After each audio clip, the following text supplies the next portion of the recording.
Udin yang seorang sopir travel Jakarta Semarang nekat membawa rombongan mudik meskipun sudah ada larangan mudik. Namun, dalam perjalanan seluruh penumpang protes karena mobilnya malah mengarah ke Merak. "Tenang saja Pak, Bu, insya Allah kita akan tiba di Semarang," ucapnya santai sambil terus memainkan kemudi. Begitu tiba di pintu tol Merak, mobil dihentikan oleh petugas razia mudik. Udin berusaha tetap tenang. "Dari mana mau kemana Pak?" tanya petugas. "Dari Semarang mau ke Lampung Pak," ucap Udin berusaha sesantai mungkin. "Mohon maaf Pak, mulai hari ini sudah berlaku pelarangan mudik." "Tapi bagaimana Pak? Kami sudah berjalan jauh." "Gak ada alasan, silakan putar balik ke Semarang." "Tapi Pak, takutnya kami juga sudah tidak bisa lagi kembali ke Semarang karena dicegat di Cikampek. Nanti kami buatkan surat pengantar bahwa kalian harus pulang ke Semarang." Seorang profesor yang sombong dan seorang petani duduk hadap-berhadapan di atas gerbong kereta api.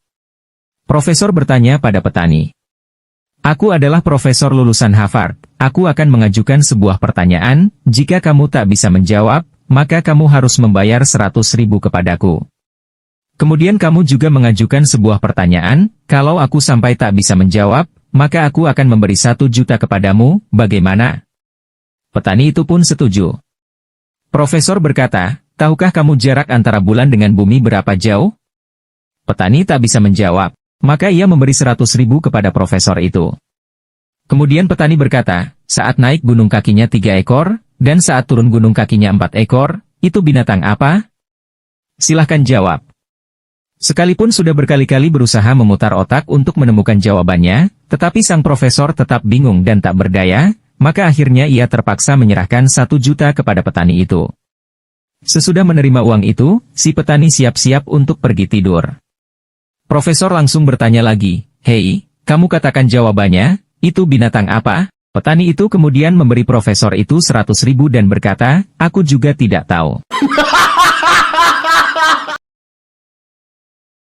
Suatu hari sebuah pesawat jatuh di hutan Amazon. Ketiga pilot yang ada di pesawat akhirnya disandera oleh warga setempat yang ternyata adalah suku headhunter dan sekaligus kanibal.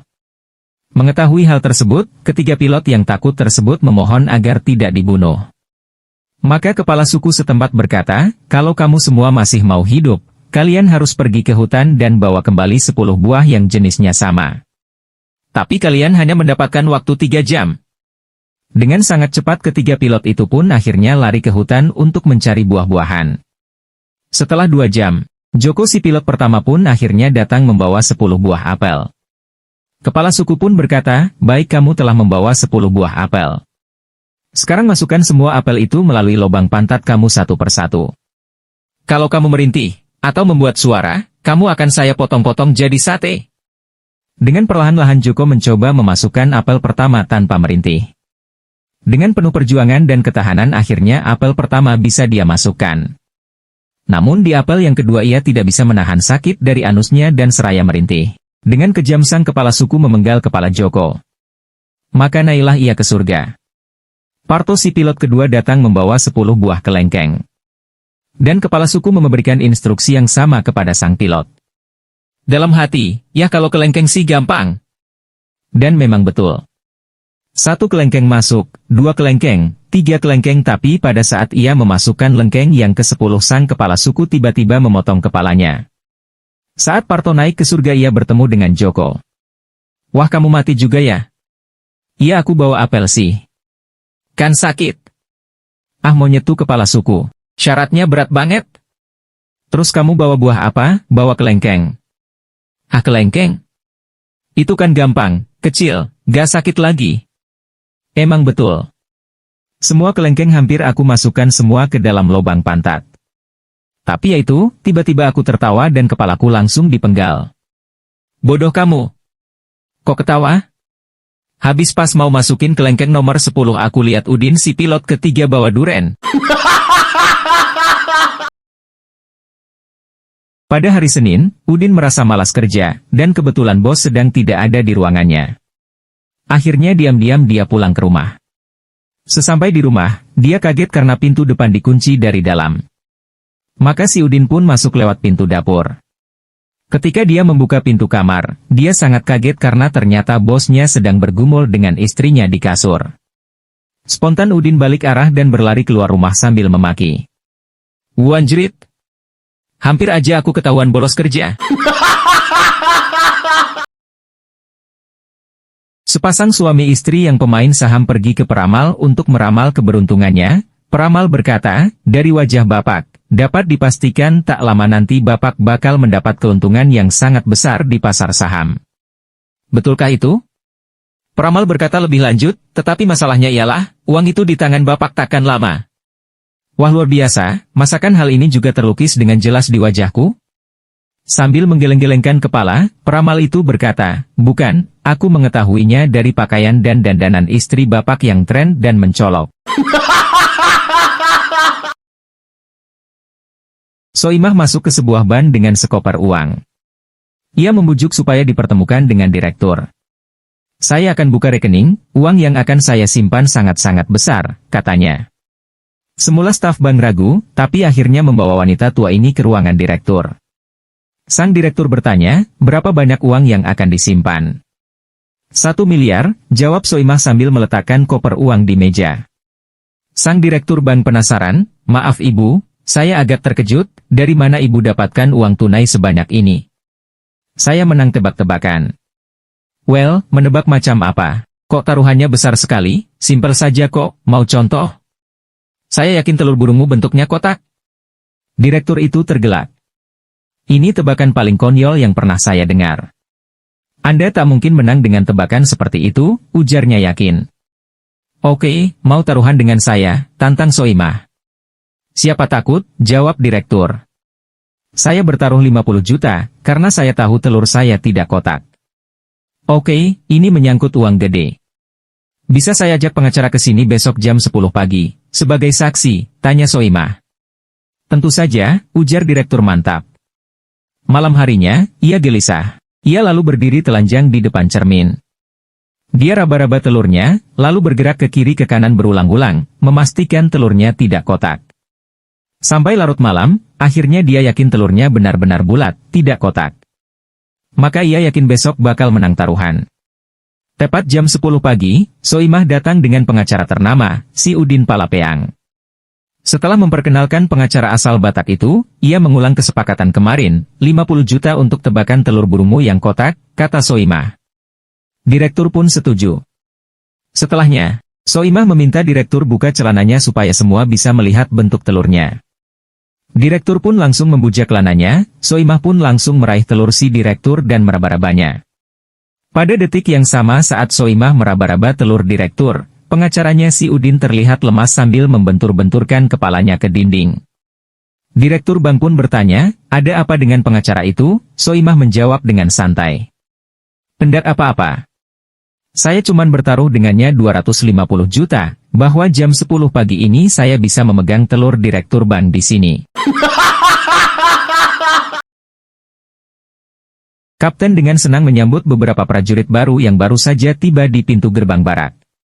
"Anak-anakku yang tercinta, kami menyambut kedatangan kalian dengan tangan terbuka. Mulai sekarang, kalian adalah prajurit yang sejati. Pasukan adalah rumah kalian. Anggaplah seperti berada di rumah sendiri." Udin yang seorang prajurit baru langsung duduk di lantai, sesudah itu mengeluarkan sebatang rokok, lalu mulai menghisapnya. Dengan marah kapten pun bertanya, "Hai, kamu kok duduk di lantai?" Kata Bapak anggap di rumah sendiri. "Aku justru suka menghisap rokok sambil duduk di lantai." Setelah berpikir sebentar, kapten berkata kepadanya, "Oke kalau begitu, omonganmu tak salah. Ini adalah rumahmu.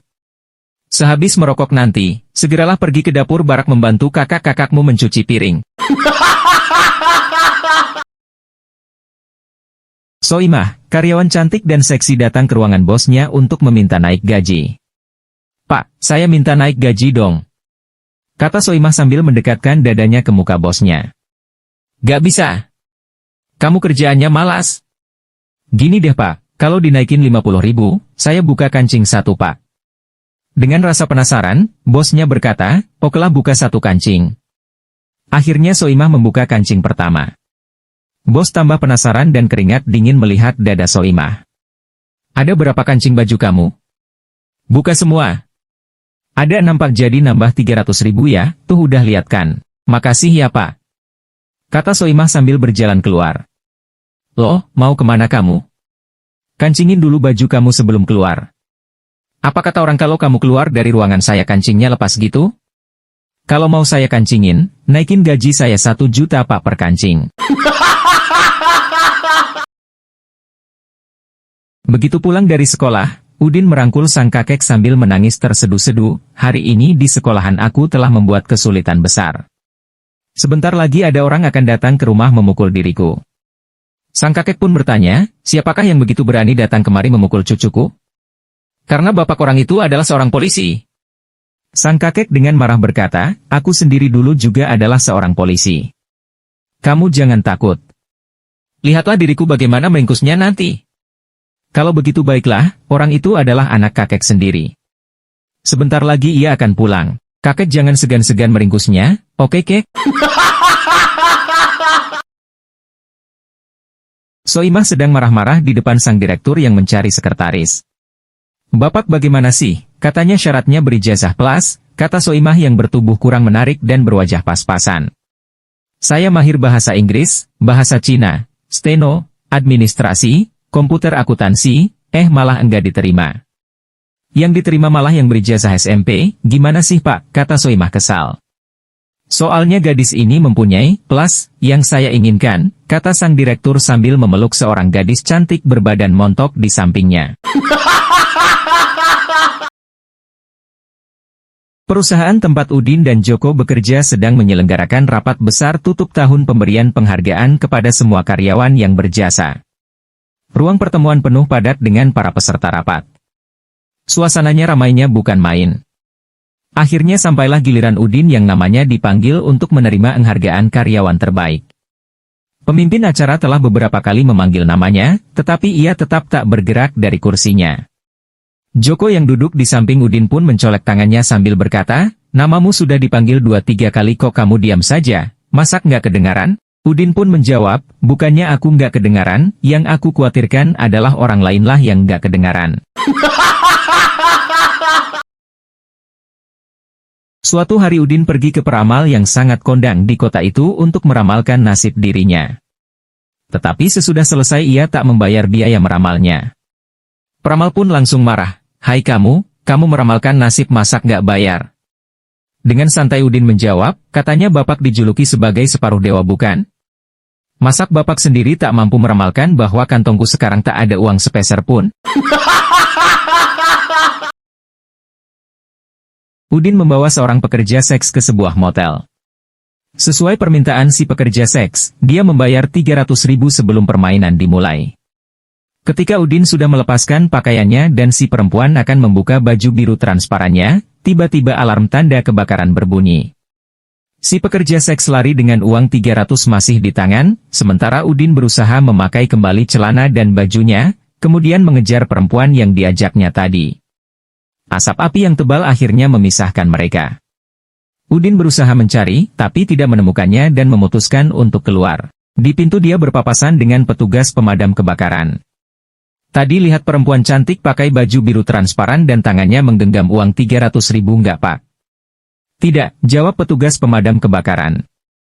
Nanti kalau ketemu langsung pakai saja ya. Udah aku bayar kok. Udin dan istrinya sedang dalam perjalanan keluar kota. Karena jaraknya lumayan jauh, mereka bermaksud menginap di sebuah hotel sebelum meneruskan perjalanan keesokan paginya. Akhirnya mereka menemukan hotel yang cukup bagus, walaupun tidak berbintang. Mereka pun memutuskan untuk menginap di sana. Keesokan paginya ketika akan keluar hotel, mereka harus membayar 500.000 untuk harga hotelnya. Hah? Ini sih tarif hotel bintang 5. Gak salah, tanya Udin terkejut. Ia pun minta dipanggilkan manajer hotel dan memprotes tarif yang terlalu tinggi. Setelah mendengarkan keluhan Udin dengan penuh perhatian, si manajer berkata, hotel ini dilengkapi dengan kolam renang standar internasional, ruang konferensi dan berbagai hiburan taraf internasional Pak. Jadi wajar kalau harganya mahal. Ya tapi kan kami sama sekali tidak memanfaatkan fasilitas yang Bapak sebut tadi, kata Udin bersikeras. Ya salah Bapak sendiri. Fasilitas itu disediakan untuk dimanfaatkan, kata si manajer santai seolah mengejek Udin. Setelah termenung sejenak, Udin pun membuka dompetnya, mengeluarkan uang 200.000 dan mengulurkannya kepada si manajer. Kok hanya 200.000? Tanya manajer. Karena Bapak harus membayar 300.000 untuk tidur dengan istri saya. Tapi saya tidak tidur dengan istri Bapak. Salah sendiri. Sudah tersedia semalaman, kenapa tidak dimanfaatkan?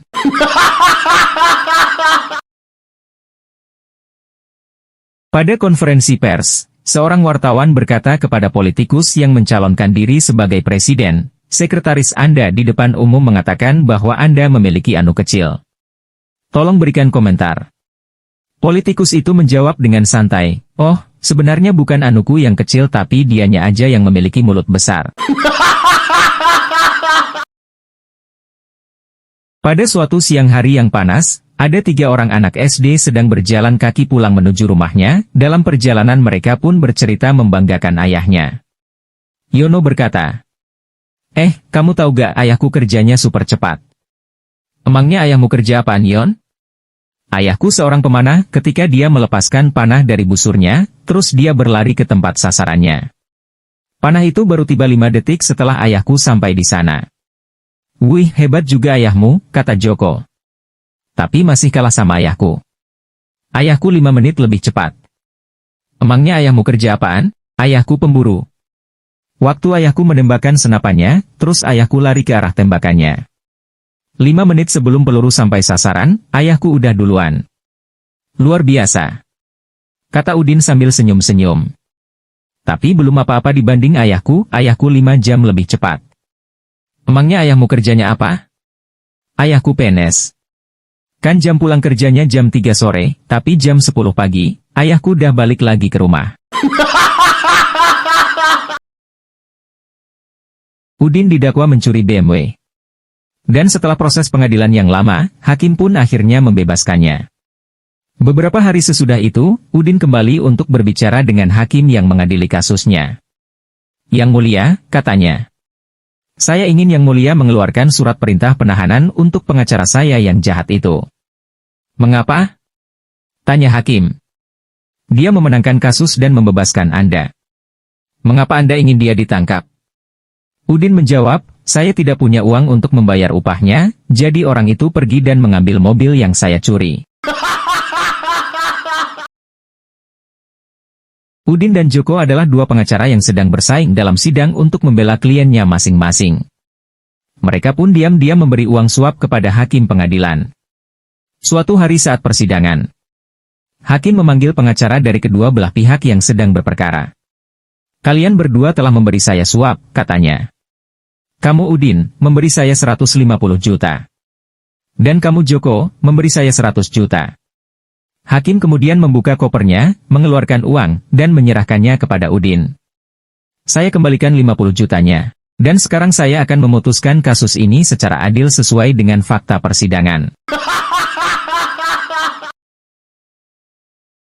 Manajer umum memanggil 3 kepala pabrik tekstil berkumpul untuk rapat.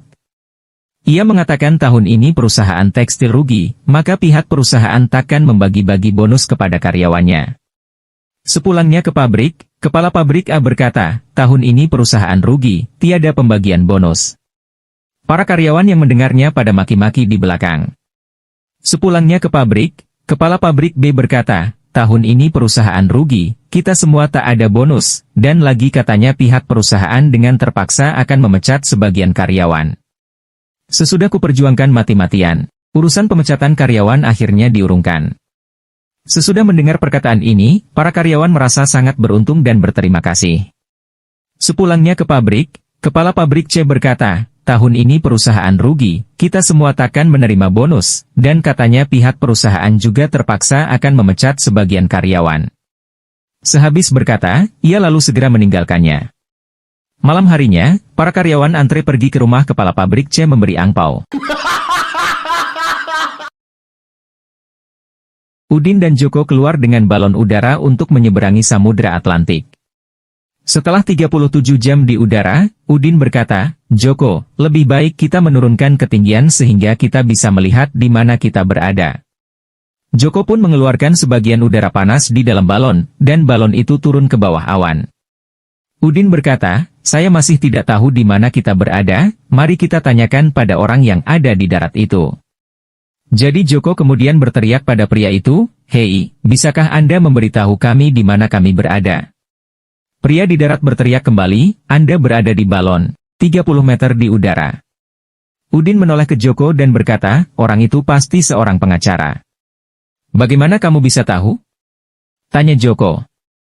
Udin berkata, karena jawaban yang dia berikan kepada kita 100% akurat dan sama sekali tidak berguna.